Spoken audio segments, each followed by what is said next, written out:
Bonjour et bienvenue dans cette nouvelle vidéo proposée par le SICFI, le syndicat des consultants formateurs. Insufflée par Vincent Bogaert, CFI lui-même et vice-président du SICFI, cette vidéo a été réalisée par Alain Francastel, CFI nouvellement qualiopisé, spécialisé dans le domaine de l'insertion socio-professionnelle, la formation professionnelle et l'éducation populaire. Dans cette vidéo, nous allons tenter de donner du sens aux orientations des politiques inclusives d'aujourd'hui, des indicateurs Calliope, en les reliant à l'évolution des représentations et de la prise en charge du handicap en France, et en faisant le parallèle avec les mécanismes de l'exclusion. De même, que doit-on dire aujourd'hui? Un migrant ou une personne ayant un projet de vie en France? Un homme, une femme ou une personne cisgenre? Un enfant ou un adulte en devenir? En matière de handicap, doit-on dire un aveugle ou une personne malvoyante? Un sourd ou une personne malentendante? Un handicapé? Une personne handicapée? Une personne vivant le handicap? Une personne en situation de handicap? Ou autre chose? Parti d'une intention louable de politesse chère à Geoffrey Hughes, tel qu'il a défini dans son encyclopédie du juron, ce nouveau phénomène sociolinguistique qui cherche essentiellement à éliminer le langage préjudiciable, le coup pour autrui, parce qu'il tend à faire changer l'opinion publique sur un ensemble de questions politiques et sociales, comme la culture, l'éducation, le genre, le handicap, l'ethnie, le politiquement correct nous amène finalement aujourd'hui à ne plus bien savoir quel mot employer. Apparu au XVIIe siècle, le mot handicap provient de l'anglais hand in cap, littéralement la main dans la casquette. Cette expression découle d'un jeu d'échange d'objets personnels, d'un troc entre deux personnes qui se pratiquait en Grande-Bretagne sous l'œil d'un arbitre. Ce dernier évaluait alors les objets faisant l'objet du troc, s'assurait de l'équivalence des mots, ou faisait procéder à un complément par l'un des deux protagonistes. À l'origine, le handicap avait donc pour fonction de rétablir l'équilibre. Au XVIIIe siècle, le terme apparaît en France à travers les courses hippiques. Afin de rétablir l'égalité des chances pour tous, du lest était ajouté au sel des chevaux en fonction du poids du jockey, des performances passées du cheval, de sa condition physique. Le handicap avait alors pour fonction de rétablir l'égalité des chances. Mais si l'on regarde aujourd'hui les définitions proposées dans nos dictionnaires de la langue française, avant leur réédition en janvier 2020, le terme handicap est associé à un désavantage. Alors comment en sommes-nous arrivés là? Comment sommes-nous passés d'un rétablissement de l'équilibre, d'une égalité des chances, à un désavantage? Alors revenons aux origines, à l'histoire des représentations et la chronologie de la prise en charge du handicap en France, pour redonner du sens aux mots et comprendre les orientations des politiques inclusives d'aujourd'hui. De l'Antiquité jusqu'au Moyen Âge, naître différent était considéré comme un signe de la main de Dieu, ou des dieux selon. Cette fortune faisant l'objet d'une grande sollicitude de la part des semblables, particulièrement dans les civilisations monothéistes.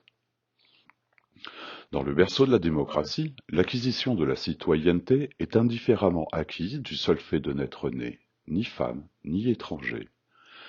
Si la différence représente certes le signe d'une infortune stigmatisante du seul fait qu'elle ne peut satisfaire à l'idée que les citoyens se font du beau, elle n'est pas pour autant facteur de répudiation politique. Du début du christianisme au Moyen Âge, s'agissant de l'empreinte et de la manifestation d'une volonté divine, l'infortune doit être pleinement acceptée et reconnue. Cette épreuve sera récompensée dans l'au-delà. Ici-bas, l'existence de l'infortuné est commandée par la charité de ses semblables. Avec le Moyen Âge vient l'obscurantisme, avec sa procession de superstitions. Infirmes, pauvres et autres miséreux seront volontiers associés au sceau maléfique de la puissance démoniaque du diable et mis à l'écart, avec notamment la création des hôtels-dieux pour accueillir infirmes et autres malades. Avec la création de l'hôpital général de la Salpêtrière, destiné au renfermement des mendiants, des jeunes filles dépravées et autres indésirables, l'hôpital devient alors une maison de force. À Paris, les personnes écartées de la société se retrouveront à la cour des miracles. Enfin, Louis XIV crée l'institution des Invalides pour accueillir ces soldats devenus invalides sur les champs de bataille ou trop vieux pour guerroyer. Devenu indésirable à la fin du règne de Louis XIV, il fut alors décidé de détruire ces espaces. Maisons rasées, pendaisons, envois aux galères, au bagne, les tressures et autres marquages au fer rouge. Rappelons ici l'étymologie du verbe stigmatiser, du latin sigma, marqué au fer rouge. Il faudra attendre le XVIIIe siècle et le temps des Lumières pour appréhender enfin une conception exonérée de toute dimension religieuse et d'approche caritative du handicap. Les Lumières posent le principe de l'égalité entre les hommes, parce qu'ils sont hommes, et qu'ils ont de ce fait les mêmes droits. Diderot le premier ouvre les yeux de ses contemporains sur la situation des aveugles, suivi de près par Valentin Haüys et son élève Louis Braille, inventeur du système universel d'écriture pour aveugles portant son nom. L'abbé de l'Épée, quant à lui, ouvre la première école pour les sourds et met au point le premier alphabet en langue des signes française, tandis que Philippe Pinel, précurseur de la psychiatrie, libère les malades mentaux de leurs entraves. Par leur pratique, les Lumières vont tenter de donner la possibilité aux personnes déficientes sensorielles de prendre leur place dans la société et d'y participer. Ensuite, il faudra attendre les guerres et leur cortège de gueules cassées et autres mutilés, pour voir évoluer les choses, voir la société se préoccuper des personnes dépendantes, notamment et également les mutilés du travail. Il a fallu attendre la loi de 1975 pour que la terminologie personne handicapée soit utilisée pour la première fois en France. Faisant écho aux initiatives prises par certaines associations pour prendre en charge les personnes handicapées, la loi d'orientation en faveur des personnes handicapées de 1975 instaure, chaque fois que c'est possible, le maintien de la personne dans un cadre ordinaire de travail et de vie.